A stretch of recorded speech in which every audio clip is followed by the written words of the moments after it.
Veterans Day is celebrated in the US every year on November 11th.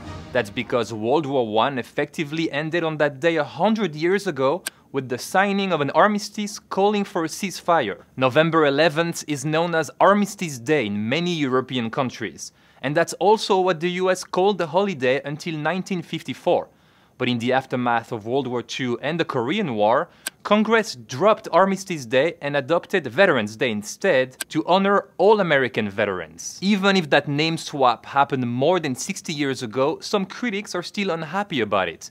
One particular group that wants to, quote, reclaim Armistice Day is Veterans for Peace.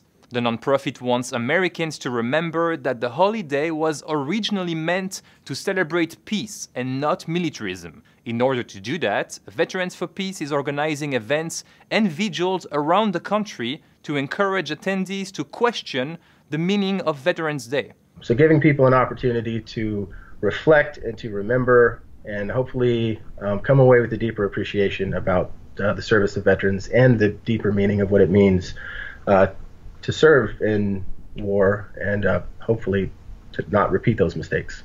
Veterans for Peace member Joshua Shirley served in the US Army in the 90s. Later in life, he got a PhD studying the effects of US military interventions in Africa, and his views on the US military dramatically changed. Talking to civilians, talking to people affected by US-supported interventions, that really got me seeing what our militarism looks like on the other side. What does it look like for the people who are experiencing it? Because it looks a lot different from their point of view. What would you say to those who claim that trying to change the tradition of Veterans Day and to not honor the veterans the way we currently do on that day would be unpatriotic?